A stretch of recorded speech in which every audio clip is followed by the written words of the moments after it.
First, you take the inner 1.0 frame without the lens and press fit into your window cavity.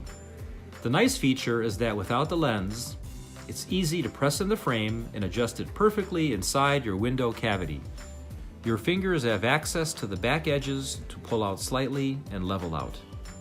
Once it's nicely positioned in your window cavity, you will tighten down the pressure grip screws. There are pressure grip screws at all four corners. The pressure grip screws hold by friction, much like a spring-loaded shower bar in a washroom, without having to make holes in the sides of your window cavity. The pressure grip screws keep the frame and lens snug and tight in your window cavity. Next, you will flip open all four frame edges to install the lens.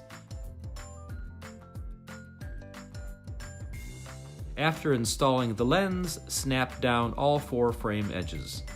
The great thing about this is that you can easily remove the lens at any time and the frame can stay in place. And there you are, a beautiful, easy and fast installation that will cut noise and save you a lot in utilities.